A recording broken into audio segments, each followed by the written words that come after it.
یہ 180 سیٹیں ہمیں ملے گی اگر سپریم کورٹ نے اس پٹیشن کو اٹھایا، جس طریقے سے ہمارے یہ موقف ایکسیپٹ کر لیا۔ ہمیں عدلیہ سے اعتماد ہے، عدلیہ پہ احترام ہے۔ ہم ان سے درخواست کرتے ہیں کہ باقی بھی کیسز ایسے اٹھائے۔ عوام کی بنیادی حقوق کا تحفظ کرنا سپریم کورٹ کی ذمہ داری ہے۔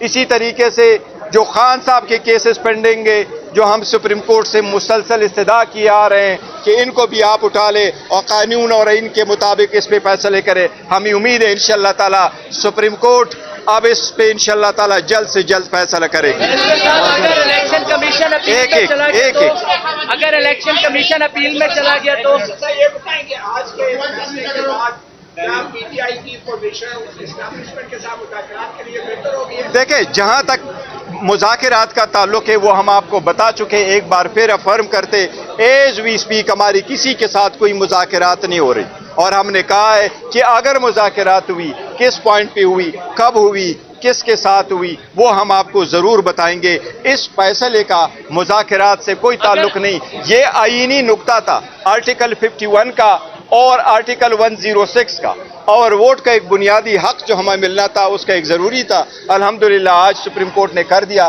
انشاءاللہ تعالی یہ فائنل بھی فیصلہ ہوگا تو ہمارے حق میں ہوگا۔ اگر الیکشن کمیشن اپیل میں چلا گیا تو پھر اب یہ بتائیں کہ اسپیکر قومی اسمبلی کا جیسے پاکستان میں جو الیکشن ہوا تھا، جن لوگوں نے ووٹ ڈالے اس کا اسٹیٹس کیا ہے؟ دیکھیں، وہ بالکل سارے سٹیٹس ہے، لیکن سپریم کورٹ نے ابھی جو پرشن دیا وہ پراسپیکٹیولی کے لیے کیا کہ آئندہ یہ ووٹ نہیں دے سکتے، وہ پرانے والے وہ نہیں کھولے، لہذا وہ بعد میں دیکھا جائے گا، لیکن ایز وی اسپیک فیوچر میں یہ لوگ ووٹ نہیں کر سکتے کسی بھی قسم کی قانون سازی میں۔ ووٹ کا ان کے پاس کوئی رائٹ نہیں ہے، کوئی جو بھی ہو اس کا۔ جہاں تک آپ اپیل کہہ رہے ہیں، اپیل اس میٹر میں اپیل نہیں ہوتی، یہ پہلا ہماری پٹیشن ہے، یہ ایک مرتبہ سنی جائے، اس میں اگر ریویو فائل کرتے وہ الگ بات ہوگی، لیکن انشاءاللہ تعالی اس میں ابھی جو لیو گرانٹ ہوئی وہ پوائنٹ ہوں گے۔ سلمان اکرم راجہ صاحب کو سن لیں۔ جی صاحب بولنے میں نہیں دیکھیے 225 چاہیے خود ملانے کے لیے، آپ کے پاس اگر بھی چاہے باقی 180 بنتی ہے، اگر وہ سارے مل کر نہیں، دیکھو ہم کہہ رہے ہیں اب ان کے پاس آئینی ترمیم کے لیے 2/3 میجارٹی موجود نہیں ہے۔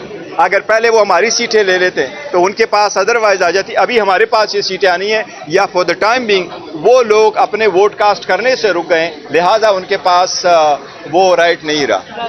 جی سپریم کورٹ نے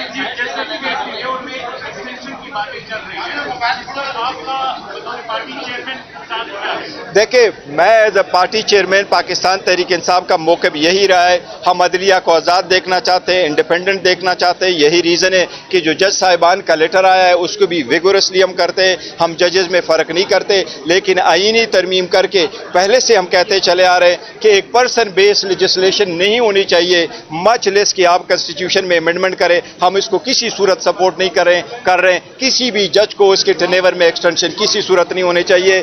جو آرٹیکل 175A جو 18ویں ترمیم کر کے یہ فیصلے ہو چکے تھے، اور اس کے بعد 21ویں ترمیم، یہ میٹر اب وہ نہیں ہونا چاہیے، ٹچ نہیں ہونا چاہیے، ہمارا موقف ہے۔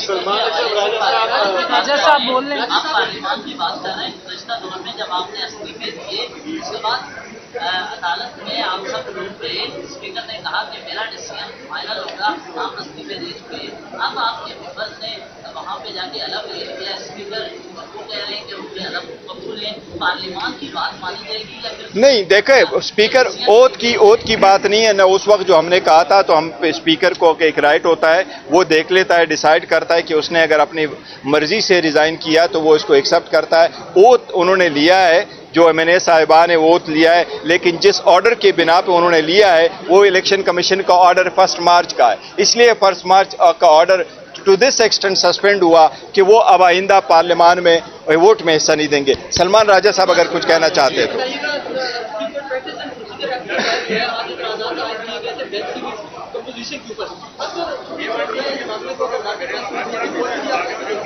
نہیں، بالکل یہ ضروری ہے، جو پروسیجر ایکٹ ہے 2023 کا، اس میں آئینی نوعیت کے جو معاملات ہیں وہ کم از کم 5 ممبر بینچ کے پاس جانے چاہیے، اور ایسا ہی ہوگا۔ آج صرف لیو گرانٹ ہوئی ہے اور ایک عبوری حکم ہوا ہے، یہ 3 ممبر بینچ کر سکتا تھا، لیکن حتمی فیصلہ جو ہے اس معاملے کا وہ 5 ممبر یا اس سے بڑا بینچ ہی کرے گا، جو 3 جون سے ہیئرنگ شروع کریں گے۔ تو یہ انتہائی میں سمجھتا ہوں آج ایک مبارک دن ہے. جو لوگ یہ سمجھتے تھے کہ فریب اور دھاندلی کی بنیاد پر وہ ایک پارلیمان قائم کر لیں گے اور پھر اس پارلیمان کے ذریعے وہ آئین کا حلیہ بگاڑیں گے، آج ان کو شکست ہوئی ہے. اور ہم سمجھتے ہیں کہ بالآخر اس ملک میں آئین اور قانون کی ہی فتح ہوگی، عوام کی فتح ہوگی. عوام نے جو مینڈیٹ ہمیں دیا ہے وہ سامنے آئے گا، اور اس ملک میں قانون سازی عوام کے مینڈیٹ سے ہوگی. ایسا نہیں ہوگا کہ ایک مقصد حاصل کرنے کے لیے، دھاندلی کو دوام بخشنے کے لیے آپ قانون سازی کریں، آپ آئین سازی کریں. یہ نہ عوام ہونے دیں گے اور نہ پاکستان کی عدلیہ ہونے دے گی. ہمیں آج نظر آ رہا ہے کہ پاکستان کی عدلیہ آئین پاکستان کے ساتھ کھڑی ہے. ہمیں نظر آ رہا ہے کہ پاکستان کے عوام آئین پاکستان کے ساتھ کھڑی ہیں، جمہوریت کے ساتھ کھڑی ہیں. اور آج ہم پیغام دینا چاہتے ہیں ان تمام قوتوں کو جو یہ سمجھتے ہیں کہ وہ فریب اور دھوکے سے پاکستان کے عوام کو ہرا سکتے ہیں، پاکستان کے آئین کو ہرا سکتے ہیں. ایسا ہم ہرگز نہیں ہونے دیں گے. ہم عدالت میں بھی اپنی جدوجہد جاری رکھیں گے اور سیاسی سطح پہ بھی اپنی جدوجہد جاری رکھیں گے. اور میں آپ کو خوشخبری سناتا ہوں آج کہ فتح عوام کی ہوگی، فتح آئین کی ہوگی، فتح سچائی کی ہوگی. اور آج ایک پہلا قدم تھا جو ہم نے اٹھایا ہے. جی کمل شاہ صاحب. جی میں بسم اللہ الرحمن الرحیم. نصر من اللہ و فتح قریب. سب سے اچھی بات یہ ہے کہ پروپورشن آف ریپرزنٹیشن، اور جو عوام نے جس پارٹی کو یا جس کینڈیڈیٹ کو ووٹ دیا ہے اس کی سینکٹیٹی پہ بات ہوئی اندر، اور اس سے جو جمہوریت کی اسپرٹ پہ بات ہوئی ہے، کانسٹیٹیوشن کی اسپرٹ پہ بات ہوئی ہے. سو میں سمجھتی ہوں کہ تینوں جو ہمارے معتبر ججز تھے انہوں نے سپریم کورٹ کا جو ایک رول ہے کہ کانسٹیٹیوشن کی حفاظت کا، اس کو بخوبی جو ہے وہ آج انہوں نے نبھایا ہے. ایز اے پٹیشنر اور جو ہماری تمام اسٹیک ہولڈرز بیٹھی ہیں ان کے لیے میں سمجھتی ہوں مبارک کا دن ہے، کیونکہ جو ہم دل سے دکھے ہوئے تھے کہ شاید ہماری سنوائی نہیں ہوگی یا پاکستان کی عدلیہ یا عدالتیں عوام کو جو ایک صحیح اس کا ووٹر کا جو ایک حق ہے جو اسے چھینا گیا ہے، یا دن دہاڑے جو ڈاکے ڈالے گئے ہیں اس کی پروٹیکشن نہیں کر سکے گی، وہ اب ہم آج دور ہوا ہے. اور میں سمجھتی ہوں کہ بہت انکریجنگ ہے. عدالت کو فری اینڈ فیئر طریقے سے جب ٹرائل رن کرتے دیکھا، اور الیکشن کمیشن سے جو انہوں نے سوال کیا، بالخصوص میں یہاں پہ کہوں گی اطہر من اللہ صاحب نے الیکشن کمیشن سے سوال بھی کیا اور یہ پوائنٹ اٹھایا کہ آپ نے یہ نہیں دیکھنا کہ آپ کے سامنے کون سی پولیٹیکل پارٹی ہے، آپ نے یہ دیکھنا ہے کہ آپ یہاں پر آپ ایک کانسٹیٹیوشنل باڈی ہیں اور آپ کا کام ہے کہ لوگوں کے جو فنڈامنٹل ووٹ کا رائٹ ہے اس کو آپ نے پروٹیکٹ کرنا ہے. تو اس سے ہمیں بہت تسکین ہوئی ہے، خوشی ہوئی ہے. اور یہ جو عبوری فیصلہ آیا ہے یہ خوش آئند ہے. یہ جمہوریت جس کو ہم سمجھ رہے ہیں کہ بہت ہی برے حالات میں، اور جو کانسٹیٹیوشن ہمیں معطل ہوتا نظر آ رہا تھا اس میں واپس اس نے جان ڈال دی ہے. تو میں اپنی خواتین کو بھی یہی کہوں گی کہ آپ دعا بھی کریں اور خوشی بھی رکھیں کہ 50% جو پاکستان کی آبادی ہے اس کو صحیح طریقے سے جو ان کی جمہوری ریپرزنٹیشن ہاؤسز میں بنتی ہے، انشاءاللہ پوری امید ہے کہ یہ ہمارے جو فاضل وکلا ہیں ان کی مدد سے اور ہمارے جو فری اینڈ فیئر ٹرائل ہوں گے ججز کی مدد سے، انشاءاللہ یہ ریپرزنٹیشن خواتین کی اور نان مسلمز کی تینوں اسمبلیز میں، تینوں ہاؤسز میں جو ہے وہ اچھے طریقے سے انشاءاللہ. Thank you.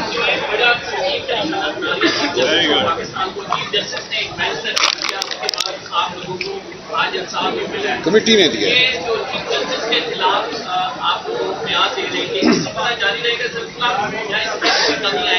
دیکھو چیف جسٹس کے خلاف بیان نہیں دیا گیا ہے. دیکھو آپ کی اگر ججمنٹ آ جاتی ہے، ڈیسیجن آ جاتی ہے تو وہ پبلک پراپرٹی بن جاتی ہے. کسی بھی جج کے آبزرویشن پہ، کسی بھی جج کے ڈیسیجن پہ وہ آپ اختلاف رائے کر سکتے ہیں اور آپ ڈس ایگری کر سکتے ہیں اور آپ اس کو کرٹیسائز کر سکتے ہیں. ہم نے کسی جج کو ذاتی طور پہ کوئی تنقید کا نشانہ نہیں بنایا کسی بھی جج کو. ہماری پارٹی نے بھی کسی نے نہیں کہا. دیکھیں باضابطہ میں آپ کو بتاتا ہوں، باضابطہ پریس کانفرنس کی ہے، بالکل کی ہے انہوں نے. میں یہ کہہ رہا ہوں کہ کسی بھی جج کی ڈیسیجن کو، اس کی آبزرویشنز کو وہ آپ کرٹیسائز کر سکتے ہیں، اس سے ڈس ایگری کر سکتے ہیں، لیکن ذاتی طور پر ہم نے کسی بھی جج کو پرانے والا نہیں ہے. جو ان کے گھروں تک جاتے تھے اور ان کے مدر ان لاس تک جاتے تھے، کبھی کسی نے ایسا وہ نہیں کیا. شکریہ جی آپ کا. Thank you. فیصل صاحب کو بھی بات. میں یہاں یہ بات کہوں